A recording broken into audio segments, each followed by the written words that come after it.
Welcome to the Yunique Paradigms podcast. Welcome to our discussion. Recently had some of you reach out with questions concerning initial stages to starting your professional identity journey and when would be a good time to start the process. Truthfully, the process starts when you're ready to reflect and integrate an intentional path towards defining your professional identity. Some of my clients have made an effort to make this a continuous process where they're exploring various contexts to define their professional strengths. But it's essential to take a multidisciplinary approach to the journey and look at it from an entrepreneurial perspective. Our previous episodes discussed personalization of your transformative journey.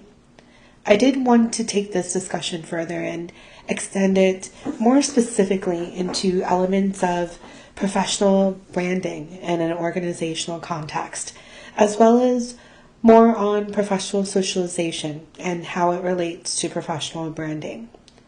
So when we're thinking of professional branding, we want to look into how we're being perceived by other people, other groups, other departments, stakeholders, both internal, external.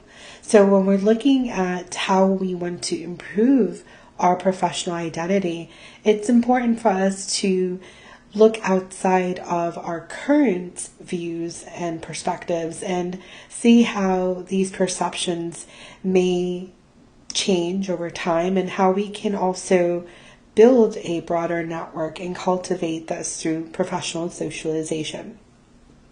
So where we are in a space, in an organization, there are various channels that we have available to us. And there are opportunities for us to use points of reflection to discover different dimensions of our professional and personal identity. And it is truthfully your ability and your right to use this time for yourself.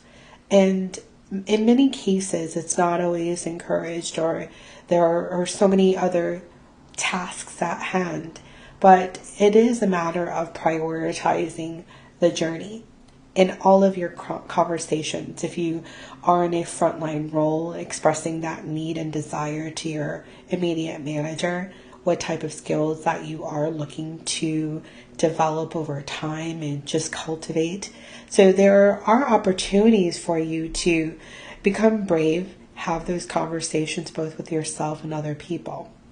So the professional socialization process doesn't always require physical proximity. We are in a circumstance right now where virtual technologies are being leveraged to build stronger relationships and collaborate. So the collaboration is an essential element when we're looking at ways to leverage our talents and our abilities and explore other aspects of our own abilities through just media consciousness. So since we are really stressing a virtual space, individuals have become more of creators of their brand.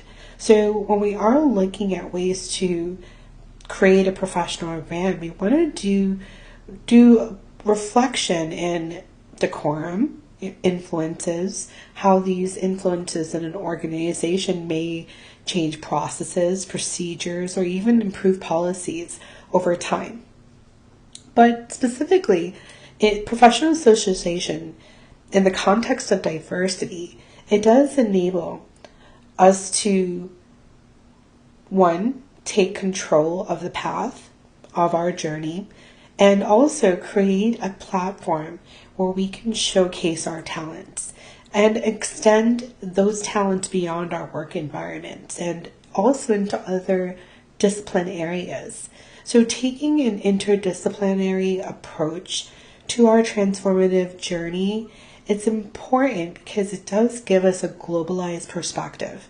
It allows us to look into multiple industries, departments, cultures, and it allows us to see how we can use these channels to interrelated back to developing our professional identity. That can be looking at it from a leadership perspective. You can also look at it from a creative perspective. There are so many aspects to an organization that once we reveal the different layers that exist in the organization, what the composition is, what the operational functions are, we are able to see how we can build these talents and create bridges and pathways to cultivate our strengths. So the exploration of different characteristics and traits, it is an aspect that can really be qualitatively measured. It can be visible when we are looking at how we're changing an organizational process or improving something over time. So when we are looking at it from a business perspective, there are so many advantages that are evident in taking a multidisciplinary approach in our socialization process as well. So professional socialization is not limited to corporate structures. It could really mean that we're looking into human elements of our professional socialization. Many have heard concepts in training and development areas related to emotional intelligence or having a growth mentality. But a lot of these concepts too come down to a common core focus of the individual development process. So there are opportunities where we can look into ways to improve our own capability and socialization in our individual organization environment, or even beyond our immediate environment. I welcome you if you can take a different stance where maybe you can relate to different organizations, processes, find common strands where you can build some bridges of communication to give yourself a more informed perspective of how you can cultivate these strengths by expanding your network into specific areas. So for myself, my journey was always gravitated towards leadership. Many of these experiences in the path towards leadership was highly influenced by my experiences with leaders, good and bad leaders. So meeting good and bad leaders definitely gives you a motivation to identify what characteristics you don't like and what characteristics you do like.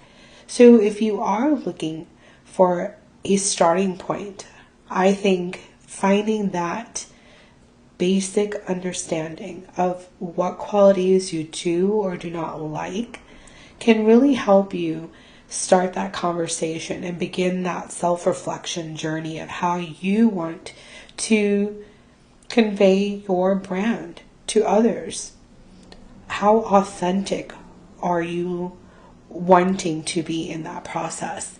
As a woman of color, I have felt so many times in the past, despite the industry, that there was a sense of suppression of culture. It was a sense where it was systemic in an organization, and no one understood why we all had to be uniform in a way, being different in characteristics, whether it was facial piercings, tattoos, or being of a different culture. There were differences that existed. So when we are looking at ways to connect with our audiences and being intentional, think about the areas that will help you establish your brand. If you seek to become more compassionate, more conscious, more intentional, then we must seek ways to connect with our audiences. And it has to be multidimensional. So I've been approached by individuals who are looking to just start a brand. So my question is more so about establishing a brand.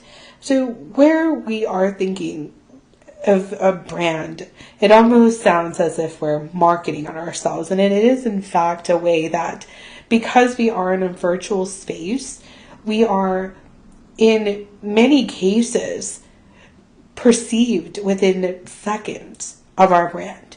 What we are personifying in our professional platform, the successes that we've had in our organization should be highlighted in any channel that we can build and create and build our network around that. So it is an intrinsic journey. And you may discover more entrepreneurial capabilities through the process that you have yet to cultivate. Early in my journey, I definitely sought to build skill sets beyond my immediate organization.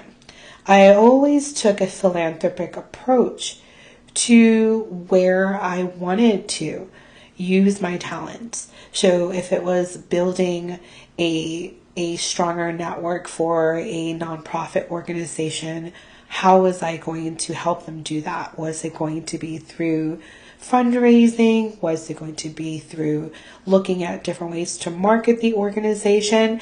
And truthfully, nonprofit organizations were very much like private organizations from a structural perspective. So it was very easy for me to transfer the skills that I've accumulated through my background in media, through my background in finance and in higher education, and find ways to interconnect with the different levels of the organization, whether it was a volunteer, whether it was a member looking for specific services. It was just important to understand the different layers of that organization at the same time. And right now we are leveraging our technology. So I welcome you to take steps to investigate the organizations that you want to spend time with if you are taking a philanthropic approach. I appreciated the philanthropic approach. It was intrinsically rewarding.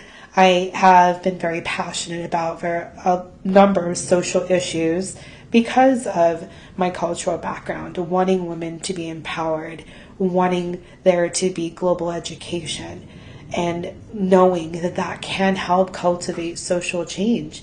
And being from a Caribbean culture and seeing areas of our country and my country specifically that is experiencing racial tensions and violence and inequity, and there is a lack of a social movement. So there are processes and policies that still need change, and there is a lack of advocacy for this change.